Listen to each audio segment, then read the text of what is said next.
Hello everybody. A little song to keep track of time so I don't make the video go too long, but it's my newest little window motor design. And as you can see, it's a Hacienda type design, only I have brushes, basically little contacts for Newman, the Newman idea to send current through the rotor. And it's also hooked up to Bedini. This is the charging voltage. This is the running voltage. Let's flip the switch and see what happens here. Read switch. Drops pretty quickly.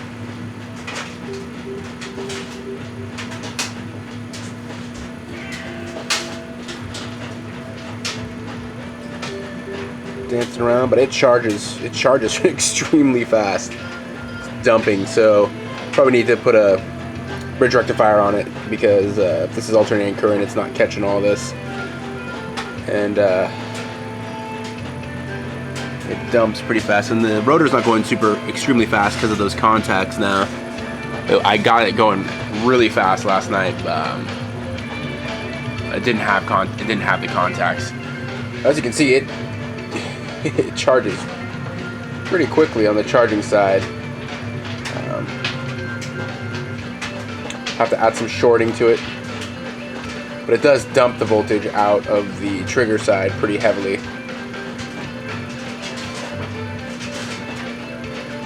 So there we go. It dances around a bit.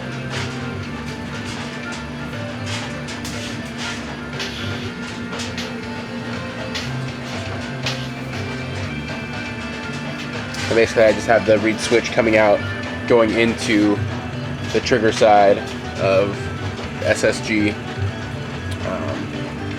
It's kind of a mess right now. And I got just two 9-volt batteries. You saw their voltages. As you can see, it really does charge up the charging section pretty quickly. So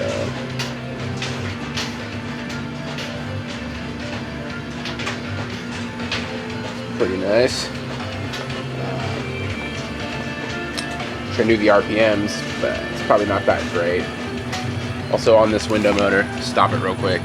Well, you saw in the beginning, I made it like a helix, so it was almost like a vortexual effect as far as the airflow around it, friction-wise, and it's like a silver bat. And the coil is a 30 gauge wrapped around a 24 gauge. Kind of Bedini style coil, and it's really nice coil, really compact, twisted.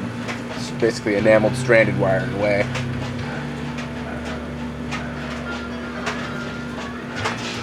And I'm gonna try attaching it to this Jewel Thief circuit, and do a Jewel Thief add-on kinda. Only my Jewel Thief isn't working, and that's another thing that I've come across is this is my effed up Jewel Thief. I have the Jewel Thief hooked up. I actually took it out of the breadboard because I was just to knock the breadboard out of the equation. I switched from the little one to the big one and then took the breadboard out of the equation. I kept getting the same effect, and the effect is, no matter what potentiometer I use, I can't get these LEDs to light up anymore. And I'm using a higher voltage now, using a higher voltage transistor, the 3055. I can't get the dang thing to light up. But what is unusual is a charging section there. What's unusual is if we look at it, when I started it, it was at 788. Now it's at, well, the polarities are reversed, but it's at 811, 812. So it's charging. Why it's charging, I don't know. 811 now. It's charging really slow now. It's kind of hit probably that voltage pressure peak.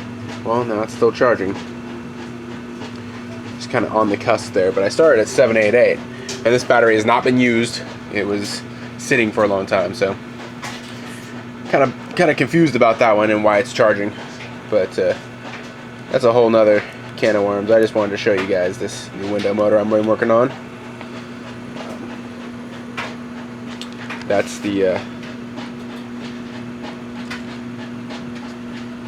voltage through on the trigger now instead of the charging. And this is again the voltage out. Now I'll stop it. We'll see how the battery is equalized briefly, real quick. So that's flying way back up top. Motor stopped. See, this is what I was saying about the helix design.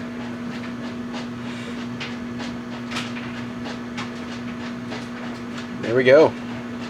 And of course, it's going to fluctuate and go balance back out pretty well. And then I'll get the readings and see how much I pulled out of the trigger just on that little 5-minute run. But that's my latest little design. Hope you guys like it.